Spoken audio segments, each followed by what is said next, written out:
Today we're going to visit two of my favorite nonprofits who help children in our community. Come with me as we visit Communities and Schools of Benton Franklin.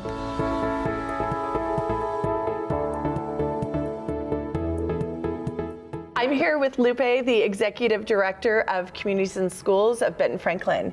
Lupe, will you introduce yourself and tell us a little bit more about what you do here? Here at Communities and Schools, we partner with school districts, the 5 school districts here locally, and we partner with school staff in ensuring that we have school-based staff that work in schools, and so we want to make sure that we're providing the tools, the resources, and bringing in community support to ensure their success. That's fantastic.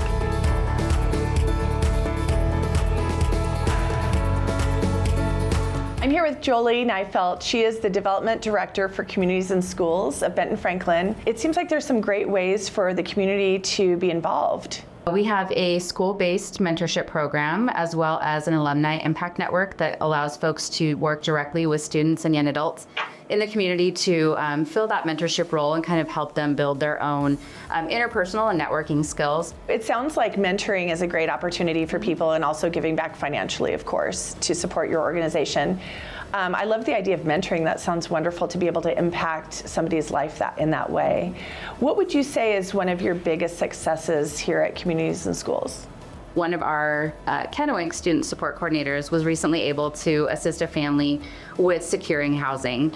The family had relocated from another state, and she was able to connect them to resources directly within the Kennewick School District, but also community resources that were able to assist them in getting rental assistance. How would they get involved and access your services? Sure.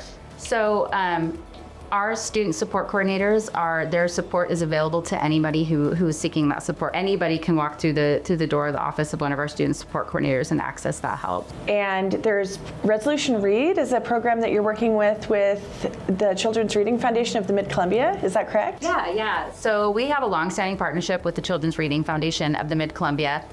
For several years now, they have come alongside us to provide Resolution Read book bags that we are then able to provide directly to students and families in the schools that we serve. And this is one of the reasons that both Communities and Schools of Benton Franklin and the Children's Reading Foundation of the Mid-Columbia are my two favorite nonprofits to support here in the Tri-Cities.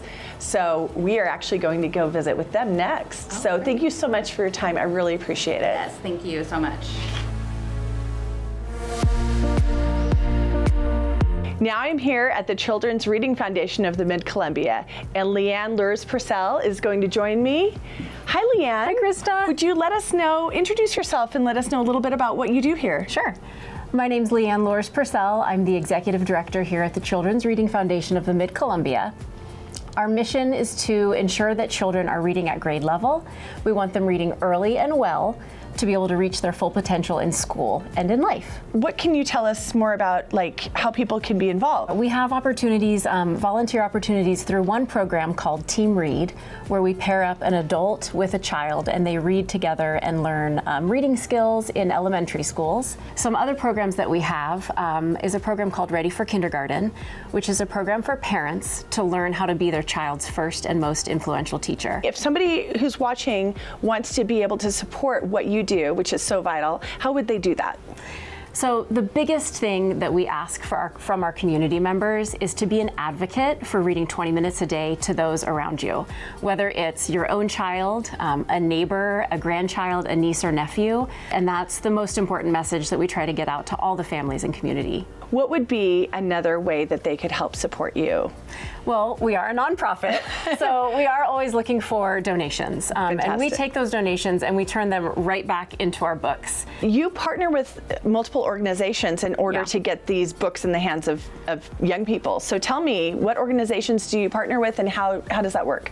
We do, a lot of them. We rarely do anything on our own. We figure that there are so many organizations out there in our community that are already meeting families where they're at. We have a program called Resolution Read. We recently partnered with them. So Resolution Read is a partnership that you have with Communities and Schools. Yes. So tell us about how you two work together. Well, we actually give out 400 bags of 12 books each to 400 families in the community who have signed up and made the resolution to read 20 minutes together every day with their child. Then we save 100 for Communities and Schools.